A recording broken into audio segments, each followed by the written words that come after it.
Hello বন্ধুরা, কেমন আছো সবাই? আশা করি তোমরা সবাই খুব ভালো সুস্থ আছো। তো দ্য স্টোরি টেলার অ্যাকচুয়ালি ২০২২ সাল থেকে বিভিন্ন জায়গায় বিভিন্ন ফেস্টিভ্যালে এটা ঘুরছিল। তো ফাইনালি এটা ওটিটিতে চলে এসছে। তো দেখলাম কাজটা ডিরেক্টর বাই আনন্দ মহাদেবন। তোমরা হয়তো অনেকেই চেনো আনন্দ মহাদেবনকে। অনেক সিনেমাতে তিনি অ্যাক্টিংও করেছেন।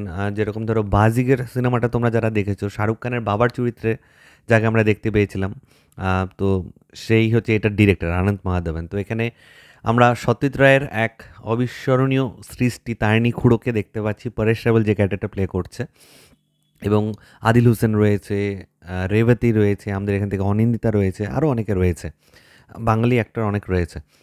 তো গল্পটা যেটা দেখানো হচ্ছে যে তারিণী খুড়ো, তোমরা সকলেই জানো যে গল্প বলিয়ে মানে গল্প বলে যে সেই হিসেবে খুব ফেমাস এবং সে ইনস্ট্যান্ট গল্প বানাতে পারতো। এবার দেখানো হচ্ছে যে তারিণী খুড়োকে একজন বিজনেসম্যান আদিল হোসেন যে ক্যারেক্টার প্লে করছে সে ডেকে বলে যে তাকে গল্প শোনাতে হবে। শোনানোর কারণ হচ্ছে তার ঘুম আসে না রাতে।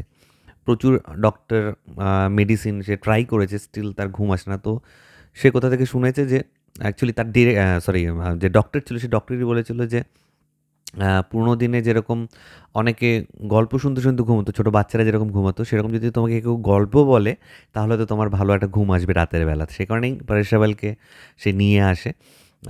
তো পরেশ রাওয়াল গল্প বলে প্রথম এক দু রাত, কিন্তু তার ঘুম আসে না আদিল হোসেনের, কিন্তু স্টিল আদিল হোসেন তাকে রেখে দেয়। তার কারণ হলো পরেশ রাওয়াল মানে তারিণী খুড়ো যে গল্পগুলো বলছিল সেই গল্পের মধ্যে সে একটা ইন্টারেস্ট পাচ্ছিল।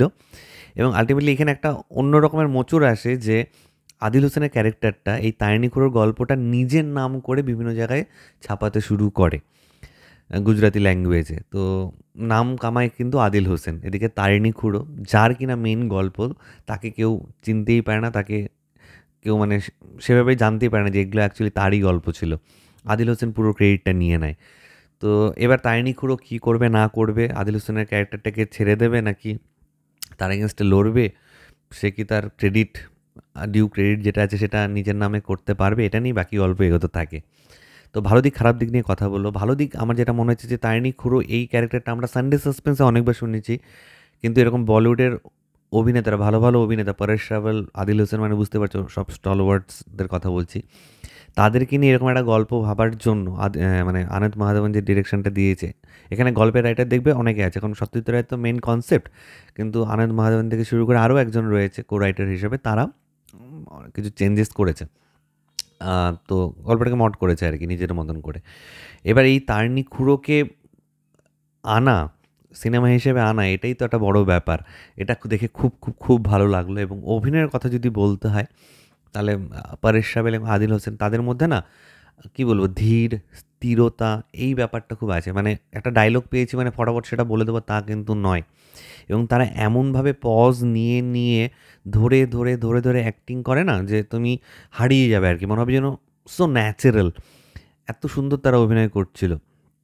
এবং গল্পটা যেটা ছিল যে তারিণী খুড়ো গল্প অন্য একজন নিচ্ছে, আমার মনে হয় এই প্লটটাও বেশ ইন্টারেস্টিংই ছিল। এবং সিনেমাটোগ্রাফিও বেশ ভালো। এই ধরনের সিনেমাটোগ্রাফিতে তোমাকে সেই এরাটা একটু পুরোনো দিনের সময়টাকেই তুলে ধরার চেষ্টা থাকে, তো সেটা আমার মনে হয় সাকসেসফুলি করতে পেরেছে। কলকাতা এবং গুজরাটে এটাকে যে আহমেদাবাদ প্যারালালি দেখানো হয়েছে, ভালোই লাগছিল দেখতে। তো এই হচ্ছে ওভারঅল ভালো দিক। খারাপ দিক বলতে আমার যেটা মনে হয়েছে, আমার মনে হয়েছে যে এটাকে আরও আরও আরও মানে সিনেমা যেহেতু কিছু লিবার্টি নিয়ে আরও অন্য রকমভাবে আরেকটু টানটানভাবে কিন্তু প্রেজেন্ট করা যেতে পারতো। ভালো দিকের মধ্যে একটা কথা বলতে ভুলে গেছি যে ব্যাকগ্রাউন্ড স্কোর শুনে কিন্তু মনে হবে তুমি যেন কোনো ফেলুদার সিনেমা দেখছো বা দেখছো, মানে সত্যজিৎ রায়ের কোনো সৃষ্টি দেখছো। ব্যাকগ্রাউন্ড স্কোর ওই টাইপের ইউজ করা হয়েছে। এবার চলে আসছি নেগেটিভ যেটা বলছিলাম, যে আমার মনে হয়েছে যে আরও একটু টান ব্যাপার যদি রাখা যেত, স্ক্রিন প্লেটা যদি একটু মানে আরও কী বলবো, মানে জমজমাট যে ভাবটা হয় না সেই ভাবটা রাখা যেত তাহলে মনে হয় খুব ভালো হতো। আমার কোথাও গিয়ে এটাই ফিল হচ্ছিলো, কারণ সিনেমাটা না একটা স্ট্রেট লাইনের মতন যাচ্ছিল, কোথাও বোর করছিল না ঠিকই, কিন্তু একটা স্ট্রেট লাইন, সেরকম আপস অ্যান্ড ডাউনস আমি সেরকম কিছু পাচ্ছিলাম না। তো আমার মনে হয়েছে যে স্ক্রিপ্টে আরও বেশি এলিমেন্টসের দরকার ছিল, একটু গ্রাফের মতন আপস অ্যান্ড ডাউনস যদি রাখা হতো তাহলে হয়তো দেখতে আরও বেটার লাগতো। আদারওয়াইজ ঠিক আছে, রান টাইমও ঠিক ছিল 2 ঘন্টার নিচে। তো একটা ভালো অ্যাটেম্প্ট, আরও বেটার করার জায়গা তো যথেষ্ট ছিল। তো সেটাই একটু কেমন লাগলো আর কি। Otherwise one time decent watch. তো এটাই তোমার সাথে শেয়ার করার ছিল, দ্য স্টোরি টেলার।